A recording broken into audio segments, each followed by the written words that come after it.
যে জায়গাটায় আমরা রাতে অপারেশন করেছিলাম, বেঞ্জামিন চিরান ওইখানে ছিল। সে কি করে না করে এটা সমস্ত কিছু বেঞ্জামিন চিরান জানে। রাত 8টা পর্যন্ত তারা আমাদের কাছে নিশ্চিত করেছে যে এখন পর্যন্ত বর্ডার ক্রস করেনি। প্রথম রাতে আমার টিম যেটা অপারেশন চালানো হয়েছিল বারোমারি এলাকায়, নালিতাবাড়ির বারোমারি এলাকায়, ওইখান থেকে 4জনকে আমরা জিজ্ঞাসাবাদের জন্য আমরা নিয়ে আসি। এর ভিতরে যেহেতু তার স্ত্রী কোনোভাবেই স্বীকার করছিল না যে ফিলিপের সাথে তার যোগাযোগ হয়েছে, বাট আমরা মোবাইল চেক করে দেখলাম যে আমরা যখন দরজায় নক করছি তখনই ফিলিপের স্ত্রী ডেল্টা চিরান তার হাজব্যান্ডকে জানিয়ে দিয়েছে যে পুলিশ আর ইয়া চলে এসছে, সো দ্যাট তার হাজব্যান্ড যেন এখান থেকে তাড়াতাড়ি চলে যায়, মানে আশেপাশে থাকলেও চলে যায়। আমাদের লোকেশন বলছে যে ফিলিপ আশেপাশে অবস্থান করছে। এরপর সে দ্রুত ওখান থেকে চলে যায়, তার মোবাইলও সুইচ অফ করে দেয়।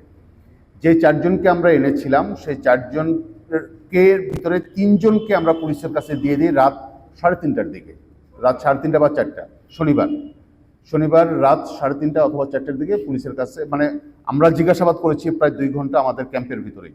এরপরে পুলিশের কাছে আমরা হ্যান্ড ওভার করেছি।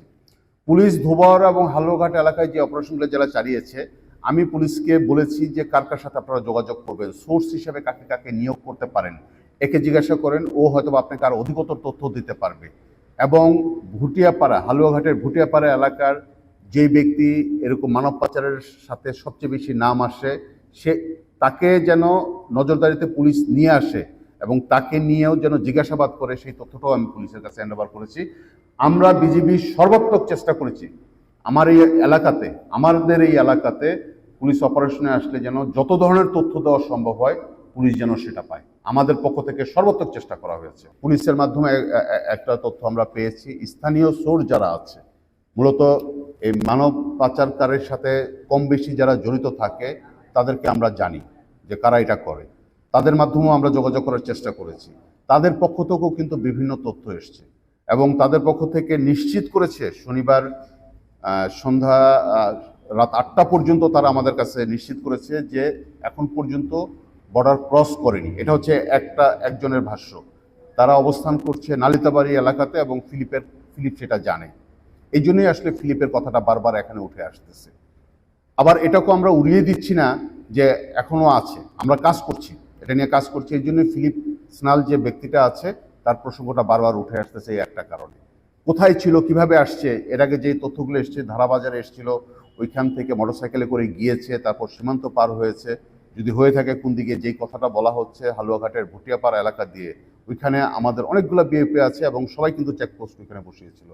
এবং আমরা যেটা বলেছি যে আমাদের নিয়মিত যে টহলটা থাকে, একটা করে টহল থাকে, এই একটা টহলের অতিরিক্ত আরেকটা টহল আমরা তখন বাড়িয়ে দিই। বিশেষ পরিস্থিতি যখন তৈরি হয় তখন আমরা টহল বাড়িয়ে দিই। আমরা নিশ্চিত হয়েছি এরকমভাবে, কারণ ওইখানকার যে লোকাল সোর্স যারা আছে, এই লোকাল সোর্সরা বারবার ফিলিপ স্যানালের দিকেই আমাদেরকে সন্দেহর ছুড়ে দিচ্ছে যে তাকে জিজ্ঞাসা করলেই আপনারা সত্য কথাগুলো জানতে পারবেন। এই জন্য এটা আসছে 1 নম্বর, মানে এটা হচ্ছে আমাদের তথ্যে।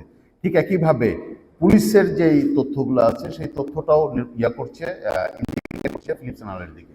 এই জন্য ফিলিপ স্যানালের কথাটা বারবার আসছে। জি, যদি হয়ে থাকে তাহলে এই জন্যই ফিলিপ স্যানাল কিন্তু বেসিক্যালি শনিবার থেকেই নাই, কিন্তু তাকে ধরার কার্যক্রম চলছে। যে মোটরসাইকেলে করে বর্ডার এলাকাতে সে ঘুরেছে বা নিয়ে গিয়েছে আশেপাশে, যে মোটরসাইকেলটা ব্যবহারের কথা বলা হচ্ছে, অর্থাৎ ফিলিপ যে মোটরসাইকেলটা ব্যবহার করেছে এই পাচারকারী সন্দেহজনক হিসেবে, সেই মোটরসাইকেলটাকে আমরা আটক করেছি। ঢাকার মোটরসাইকেল তো ওটা আলাদা বিষয়, ওইটাই হিসাবে আছে, যেটা আপনারা অলরেডি জানেন। ডিএমপিও এটা আপনাদেরকে মাঝে মাঝে ব্রিফ করছে। আর আমাদের হাতে আটক আছে একজন, যাকে আমরা জিজ্ঞাসাবাদ করছি,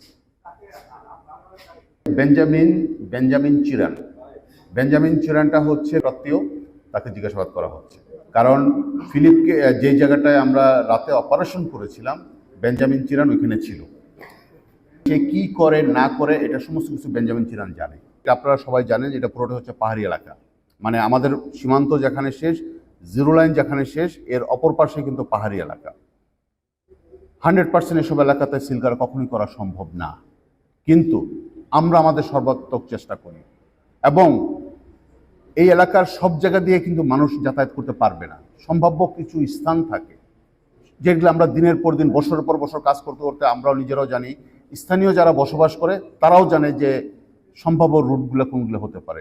সেগুলোকে আমরা মাথায় রেখে কিন্তু আমরা রাস্তাগুলোকে আমরা ক্লোজ করে দিই, নজরদারির আওতায় আনি। একই সাথে আমরা কিন্তু গ্রামবাসীরও সাহায্য নিই, আমাদের সোর্সও নিয়োগ করে দেই। স্থানীয় জনগণের ভিতরে আমাদের সোর্স আছে, তাদেরকে নিয়োগ করা হয়, সো দ্যাট তারা যেন তথ্য পেলে আমাদেরকে যেন জানায়। তো এইটা এই জন্য এখনো রয়ে গিয়েছে কিছুটা কনফিউশনের ভিতরে।